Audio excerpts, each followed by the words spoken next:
ጀነራሉ በአማራ ክልል ከፋኖ ጋር ከባድ ውጊያ ላይ ነን ሲሉ አስታወቁም። 98 ቢሊዮን ብር በብልጽግና ሲዘረፍ አታካብዱ ያለው ፌዴራል ፖሊስ በአንድ የሞባይል ስልክ ስኬቱ ከጠቅላይ ሚኒስትር አብይ አህመድ ምስጋና ተችሮታል። አስገራሚውን ዝርዝር ዘገባ ተሰማላችሁ። በአማራ ክልል የሚገኙ የጤና ባለሙያዎች የትርፍ ሰዓት ክፍያ ካልተከፈላቸው የሥራ ማቆም አድማ እንደሚያደርጉ አስጠንቅቋል። ዝርዝር ዘገባውን ይዘናል። ጤና ይስጥልን። ከሸገር ቲዩብ የሰዓቱ መረጃዎቻችን ቀጥሎ ይቀርባሉ። ሸገር ቲዩብን ሰብስክራይብ፣ ላይክ፣ ሼር በማድረግ አዳዲስ መረጃዎችን ከቻናላችን ታገኛላችሁ። ወደ ዝርዝር ዘገባዎቹ አለፍን። በብልጽግና ባለስልጣናት 98 ቢሊዮን ብር ሲዘረፍ አታካብዱ ያለው ፌዴራል ፖሊስ በአንድ የሞባይል ስልክ ስኬት ከጠቅላይ ሚኒስትሩ ምስጋና ተቸረው። የፌዴራል ፖሊስ በቅርቡ በአገሪቱ የተመዘገበውን የ98 ቢሊዮን ብር ግዙፍ የሙስናና የዘረፋ ወንጀል አስመልክቶ ነገሩን አታካብዱት በማለት ማረጋጊያ መስጠቱ የሚታወስ ሲሆን አሁን ላይ ግን ትኩረቱን ወደ ትናንሽ ወንጀሎች በማዞር አስደናቂ ስኬት ማስመዝገቡ ሰምቷል። ፖሊስ ባደረገው ጥብቅ ክትትልና ኦፕሬሽን ከሌቦች እጅ አንድ የተሰረቀች የሞባይል ስልክ በቁጥጥር ስር አውያለሁ ብሏል። ይህንን ተከትሎም የፌዴሪ ጠቅላይ ሚኒስትር አብይ አህመድ ለፌዴራል ፖሊስ ሰራዊት ያላቸውን አድናቆት የገለጹ ሲሆን በአነስተኛም ወንጀሎች ላይ ለታየው ፈጣን ክትትልና ውጤታማነት ከፍተኛ ምስጋና አቅርበዋል። ህዝቡ በቢሊዮኖች በሚቆጠረው የሀገር ሀብት መዘረፍ ላይ ጥያቄ እያነሳ ባለበት በዚህ ወቅት የፖሊስ ትኩረት በአንድ ስልክ ላይ መሆኑና ለዚህም የሚሰጠው አድናቆት በብዙዎች ዘንድ መነጋገሪያ ሆኗል። የጠቅላይ ሚኒስትሩ እንደ ህፃናት እዚህም እዚያም የሚያደርጓቸው አላስፈላጊ ንግግሮች በህዝቡ ዘንድ መሳቂያ መሳለቂያ አድርጓቸው ጠቅላይ ሚኒስትሩ አሁን በመላው ኢትዮጵያ ህዝብ የተጠሉና የተናቁ ሆነው እንዲታዩ አድርጓቸዋል።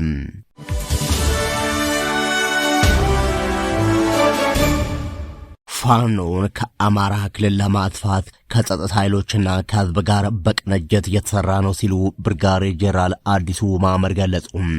በመከላከያ ሰራዊቱ የምስራቅ እዝ ኮር አዛዥ ብርጋዴር ጄኔራል አዲሱ ማመር በቁጥር አንድ ጠላትነት የፈረጇቸውንና ጽንፈኛም በማለት የጠሯቸውን የፋኖ አማጽያንን ከአማራ ክልል ሙሉ በሙሉ ለማጥፋት የተቀናጀም ወታደራዊና ህዝባዊ ስራ እየተሰራ መሆኑን አስታውቋል። ብርጋዴር ጄኔራሉ ለሰራዊቱ አባላትና ለአካባቢው የጸጥታ አመራሮች በሰጡት መግለጫ በአሁኑ ወቅት የሰራዊቱ አባላት የተጣለባቸውን ሀገራዊና ቀጠናዊ ግዳጅ በከፍተኛ ብቃትና ዲሲፕሊን እየተወጡ መሆናቸውን ገልጸዋል። ይሁን እንጂ ዘላቂ ሰላምን ለማረጋገጥ በቀጣይ በሚሰጡ ማናቸውም ወታደራዊ ግዳጆች ላይ ጠላት ያሉትን ኃይል ሙሉ በሙሉ መደምሰስና ማንቀሳቀሻ ማሳጣት እንደሚያስፈልግ አጽንኦት ሰጥተው ተናግሯል። እዙ በቀጠና የሚያደርገውን ወታደራዊ ዘመቻ አስመልክቶ ሲናገሩም በቀጠናው የሚንቀሳቀሰውንና የህዝብን ሰላም የሚያናውጠውን የጽንፈኛ ኃይል ሙሉ በሙሉ በማጽዳት አስተማማኝና ቀጣይነት ያለው ሰላም በአጭር ጊዜ ውስጥ ማረጋገጥ ይገባል። ይህንን ለማሳካት ግን የመከላከያ ሰራዊቱ ብቻውን የሚያደርገው ጥረት በቂ አይደለም። የክልሉ ልዩ ኃይልና ሚሊሻን ጨምሮ አጠቃላይ የጸጥታ መዋቅሩና የህብረተሰቡ ንቁ ተሳትፎ ተጠናክሮ መቀጠል አለበት ሲሉ ጥሪ አስተላልፏል። በተለይም የአካባቢው ማህበረሰብ የኮር አዛዡ ጽንፈኛ ካሏቸው ታጣቂዎች ራሱን በመለየት ለጸጥታ ኃይሉ የደህንነት መረጃዎችን በመስጠትና አካባቢውን በመጠበቅ ረገድ ሚናውን ሊወጣ እንደሚገባ ተጠቁሟል። የምስራቅ እዝ ኮር አዛዥ ብርጋዴር ጄኔራል አዲሱ ማመር በመጨረሻም ሰራዊቱ የተጀመረውን የሰላምና ጸጥታ ማስከበር ተልዕኮ በአስተማማኝ ሁኔታም ለማጠናቀቅ ቀጠናው ሙሉ በሙሉ ነጻ ለማድረግ ዝግጁ መሆኑን በድጋሚ አረጋግጧል። ብርጋዴር ጄኔራሉ አማራ ክልል ገብተው ከአማራ ወጣቶች ጋር እየተዋጉና እየተጋደሉ የአንድ ግለሰብን ስልጣን ለማስጠበቅ ነው እንግዲህ ህዝብ ለመጨፍጨፍ እንደዚህ እየዛቱ የሚገኙት።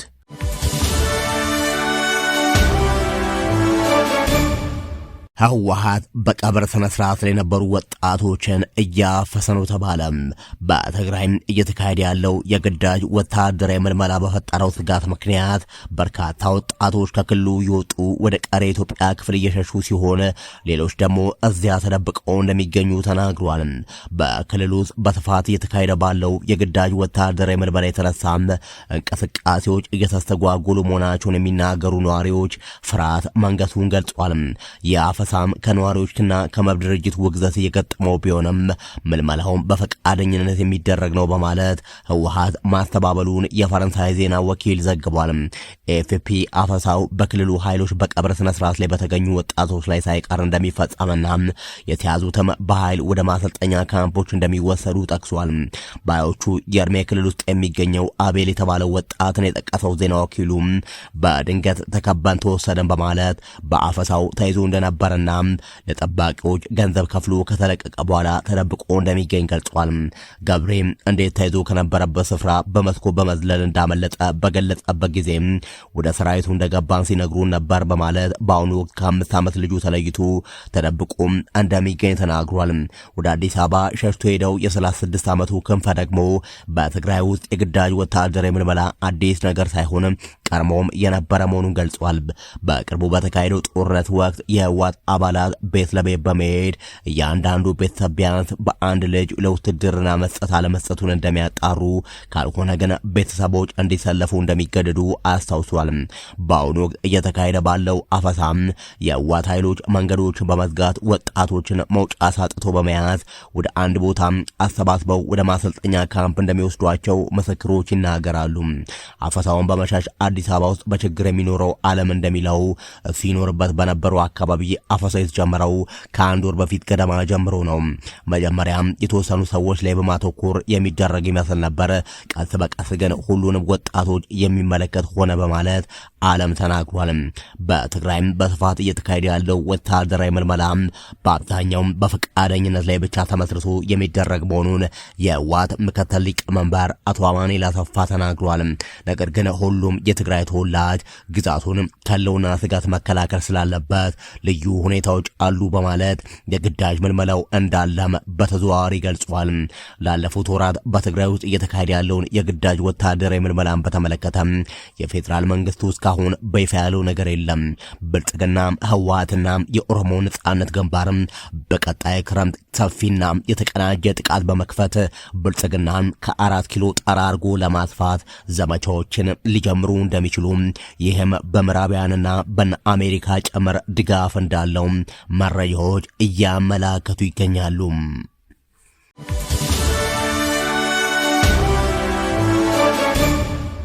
በአማራ ክልል የሚገኙ የጤና ባለሙያዎች የትርፍ ሰዓት ክፍያ ካልተከፈላቸው ሙሉ በሙሉ የስራ ማቆም አድማ እንደሚያደርጉ አስጠነቀቁ። በአማራ ክልል በሚገኙ ልዩ ልዩ የጤና ተቋም ውስጥ የሚያገለግሉ የጤና ባለሙያዎች ላለፉት 5 ወራት ያልተከፈላቸው የትርፍ ሰዓት ክፍያ በአስቸኳይ ሊሰጣቸው እንደሚገባ አሳስበዋል። ባለሙያዎቹ ጥያቄያቸው በአፋጣኝ ምላሽ ካላገኘም ሙሉ በሙሉ የስራ ማቆም አድማ ለማድረግ እንደሚገደዱ አስጠንቅቋል።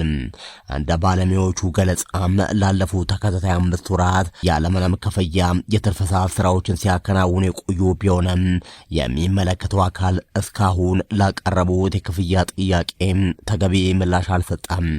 ይህም በኑሯቸውና በስራ ተነሳሽነታቸው ላይ ከፍተኛ ጫና እየፈጠረ መሆኑን ገልጿል። ላደረግነው ተከታታይ ጥረትና ላሳየነው ትዕግስት የሰጠ ምላሽ አጥጋቢ ባለመሆኑም መብታችን ተከብሮ የዘገየው ክፍያችን በአስቸኳይ ካልተፈጸመም የሕክምና አገልግሎት የመስጠት ስራችንን ሙሉ በሙሉ ለማቆም እንገደዳለን ሲሉ አቋማቸውን አስታውቋል። ይህ የባለሙያዎቹ ማስጠንቀቂያ በክልሉ የሚገኘውን የሕክምና አገልግሎት አሰጣጥ አደጋ ላይ ሊጥል እንደሚችል ስጋት የፈጠረ ሲሆንም ከሚመለከታቸውም የክልሉ የጤና ቢሮና የፋይናንስ መስሪያ ቤቶች እስካሁን የተሰጠም ይፋዊ ምላሽ የለም።